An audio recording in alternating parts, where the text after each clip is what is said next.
করে ফেলতে পারবে। আইডেন্টিটিস দিয়ে কি করে করবো স্যার, ভালো করে দেখো। সেকেটাকে তুমি কস এতে পরিণত করো, সেকে মানে কি হয় 1/cos, বাদ বাকি এটাকে 1 - cos এতে রেখে দাও, ঠিক আছে। এটা ইনটু আছে কোসেকে কে করো কি 1/sin, ঠিক আছে, প্লাস কটেকে তুমি করে দাও, কটে মানে কি হয়, কটে মানে হচ্ছে cos এ বাই হচ্ছে sin। ওকে, এই অবধি কোনো প্রবলেম নেই।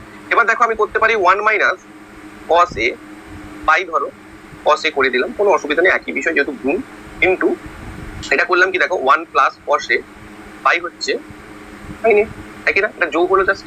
এবারে দেখো যখন এ দুটোকে গুণ করবো তখন কি হবে 1 - cos এ 1 + cos এ, অর্থাৎ a + b ইনটু a - মানে দাঁড়াচ্ছে 1 - কি 1 - cos square a divided by cos a into হচ্ছে sin a। এই অবধি কারোর কোনো সমস্যা নেই। আচ্ছা আমরা একটা আইডেন্টিটি জানিস না, কি আইডেন্টিটি জানি না, sin square theta plus cos square theta is equal to 1। তাহলে sin square theta is equal to কি না 1 - cos square theta, 1 - cos square theta. তাহলে এইটার বদলে আমি কি লিখতে পারি, ওপরটার বদলে স্যার, ওপরটার বদলে আমি লিখতে পারি sin স্কয়ার থিটা। তাহলে sin স্কয়ার সরি মানে sin স্কয়ার থিটা মানে sin স্কয়ার a লিখতে পারি। তাহলে sin square a divided by cos a sin a।